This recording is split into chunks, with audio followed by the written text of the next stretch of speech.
Well, good evening. Welcome to Bedtime Stories with me, Pastor Michelle. Today's Saturday, November 28th, and our Disney story tonight comes from Jungle Book, the Jungle Book, and it's called Go Fish. Okay, small fry, Baloo said. Today I'm going to teach you how to fish like a real bear. Mowgli was delighted. He loved his friend Baloo. Now watch this, kid, said Baloo as they arrived at the riverbank. All you got to do is wait for a fish to swim by, and then, whoosh! Quick as a flash, Baloo had a wiggling silver fish in his paw. Now you try it. Mowgli sat very still, waiting for a fish. Then splash, he toppled head first into the water. Baloo said after he fished Mowgli out and set him down. Maybe I should show you my second technique. Baloo and Mowgli walked toward another part of the river. This time the fish could be seen occasionally leaping out of the water as they swam down a little waterfall.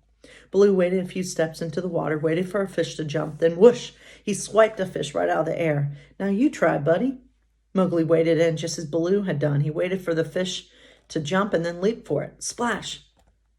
Okay, plan C, Baloo said after he had fished Mowgli out of the water a second time. I'll take you to the big waterfall. The fish literally fall into your paws. All you gotta do is reach out and catch one.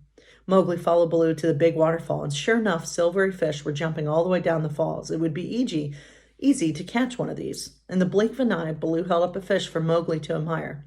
I'm gonna do it this time. You watch me, Baloo, Mowgli said. He scrunched up his face with concentration. For an instant, Mowgli actually had a silvery fish in his hands, but a second later, the fish shot out of his grasp and jumped into the water. Mowgli looked down at his empty hands with a sigh. You know what, kid? I think you're working too hard. That's not how life in the jungle should be. It should be fun and happy and carefree. So come on, let's go shake a banana tree instead. Mowgli cheerfully agreed.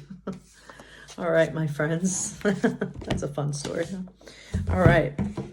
So, our woman of the hour is Alma Woodsy Thomas. And there she is.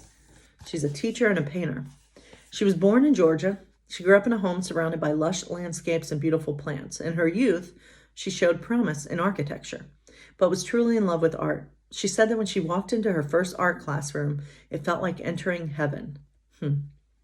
She enjoyed working with kids and pursued a career in teaching kindergarten. She taught arts and crafts for several years before attending Howard University. She was the first student in Howard's brand new art department, whose founder encouraged her to paint full-time.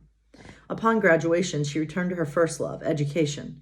She devoted her life to kids, teaching at Shaw Junior High School for 35 years. But she continued painting and pursued her master's degree in art education at Columbia University in New York City during her summers off.